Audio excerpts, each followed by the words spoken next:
Saya punya baju bekas. Nah itu jangan sampai kita buang dulu, karena kan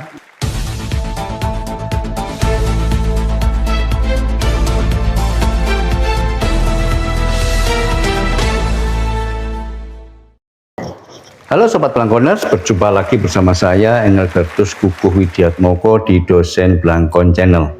Kehidupan terus berjalan, ada saatnya lihat spion, mari berbagi pengalaman bersama Dosen Blangkon. Di tengah Sobat Blangkoners ada tamu yang istimewa, masih muda tapi kaya prestasi, khususnya di bidang web.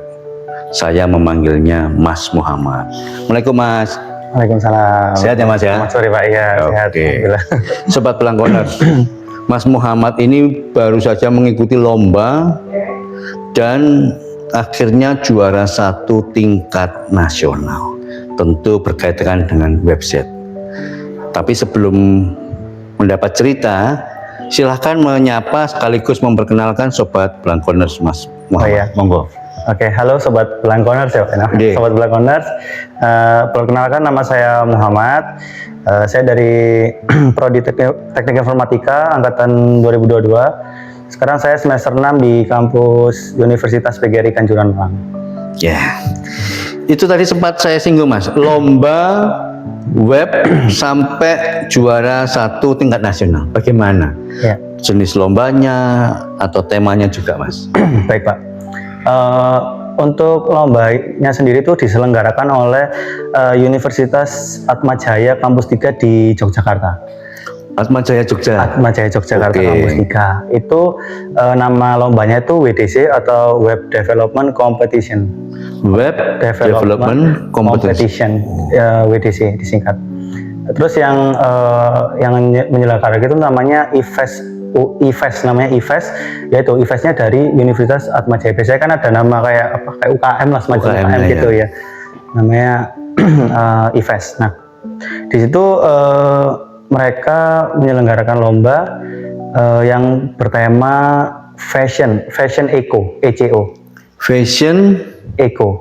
Jadi fashion yang gimana caranya kita menghubungkan dengan ramah lingkungan hidup. Oh, ekologinya ya. Oke. Jadi contohnya kayak studi kasus, saya punya baju bekas. Nah itu jangan sampai kita buang dulu, karena kan masih bisa dimanfaatkan, entah itu didonasikan atau dijual, ditukar atau.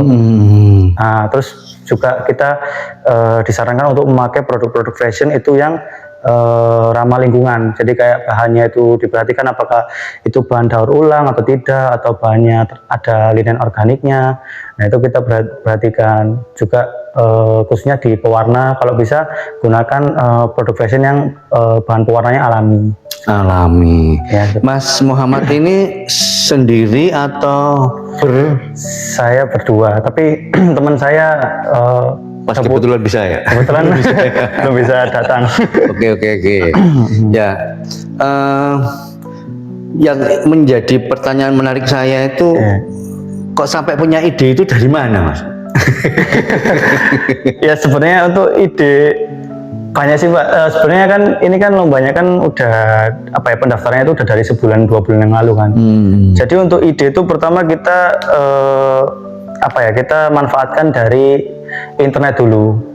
Jadi kita tanya-tanya dari terutama kita pakai AI ya, ChatGPT kan sekarang. Kita cari referensi dulu, lalu kita mantapkan. Tapi kita nggak benar-benar menjiplak dari ChatGPT.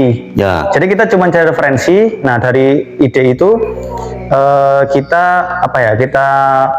mantapkan lagi sehingga kita berdiskusi berdua, ini gimana kalau dibuat gini-gini. Nah gitu. Kalau melihat, tentu pesertanya banyak ya Mas ya? Banyak sekali Pak, ada ratusan. Sekarang yang menjadi pertanyaan lebih mendalam, apa sih sebetulnya keunggulan produk webnya Mas Muhammad dan tim ini? Oke, kalau dilihat gimana ya, kalau dilihat dari yang lomba kemarin yang semifinal itu Pak, dilihat dari keinginan juri itu mengharapkan bahwa website fashionnya itu mending dibuat lebih banyak aksi daripada apa ya, kayak hanya diskusi-diskusi gitu Pak. Kadang kan orang kan buatnya kan kayak cuman kayak apa ya, kayak berita aja atau nggak forum-forum, fitur-fitur forum, diskusi. Nah itu kan cuman teori-teori aja Pak. Jadi kita baca-baca aja. Kenapa nggak dibuat lebih banyak aksinya seperti jual beli, tukar barang, itu kan lebih ke aksi. Jadi nggak cuman baca-baca tapi ada aksinya yang dilakukan gitu. Oke. Nah makanya dari lomba kemarin kebanyakan orang itu tim itu membuat websitenya itu lebih ke edukasi. Bagus sih edukasi, cuman ya itu cuman kita baca-baca doang tapi nggak ada aksinya, teorinya aja. Makanya untungnya website yang kita buat tuh kayak banyak fiturnya yang kita buat. Banyak fitur ya? Banyak banget fitur yang kita buat. Jadi kita mengutamakan, meskipun kita punya fitur forum diskusi, tapi kita tetap mengedepankan ke aksinya. Kita perbanyak fitur-fitur yang apa ya, yang aksi lah, nggak cuman baca-baca doang. Mas, tentu Mas Muhammad sudah banyak membuat program lah. Ini menurut saya ada closing statement ya, teman-teman dan Mas Muhammad. Apa yang menjadi harapan bagi khususnya teman-teman mahasiswa Unikama dan mahasiswa pada umumnya terkait dengan kompetisi? Nah, ini sebetulnya apa yang dibutuhkan, apa yang harus disiapkan di tengah kampus, nama besar kampus baik negeri maupun swasta? Monggo Mas. Ya, ini sebenarnya pertanyaan menarik ya, ini bagus.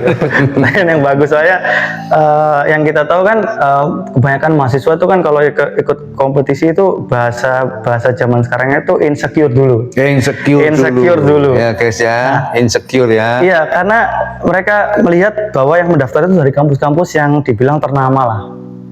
Jadi mereka jadi punya pikiran kayak kayak denial. Kayak aduh, nggak dulu deh, nanti kalah sama kampus ini, nah gitu. Nah itu jatuhnya nggak pede. Oke, betul. Nah, kalau menurut saya sih nggak gitu ya. Jadi cerita singkat aja, dulu saya juga pernah ngelawan lah kampus-kampus ternama gitu. Dulu saya lomba juga di Surabaya, itu ngelawan saingan dengan kampus-kampus ternama, terutama kampus-kampus ternama di Malang juga ada. Nah itu ya meskipun saya mendapat juara 3, setidaknya kan kita masih masuk di 3 besarnya gitu. Kita berjejer sama kampus ternama gitu loh.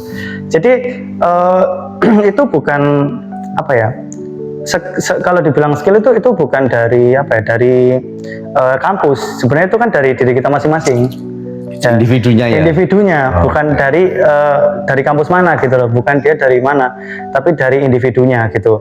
Nah, makanya untuk teman-teman di sini mungkin kalau dari saran saya ya, itu mending kalau mau kompetisi itu dicoba dulu. Jadi banyak sih manfaatnya. Jadi meskipun kalah juga, kalian juga dapat ilmu, dapat pengalaman, terus di situ juga dapat relasi, ya kan, pernah lomba di sini, terus bisa diceritain ke teman-teman pernah ikut lomba di sini. Nah, jadi menambah kurikulum vitae ya? Iya, benar. Jadi pernah buat ini, pernah buat.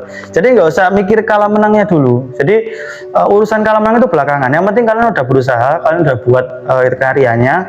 Kalian udah bungkus semenarik mungkin karyanya, meskipun kalah, kalian tetap punya karya, tetap punya produk. Bukan kalah atau menang, tapi terus berkarya. Terus berkarya, benar. Sobat Pelanggoners, semoga perbincangan yang singkat dengan Mas Muhammad yang luar biasa ini menjadi inspirasi dan kalahkan insecure-mu. Terima kasih. Assalamualaikum warahmatullahi wabarakatuh. Terima kasih Mas. Terima kasih Pak.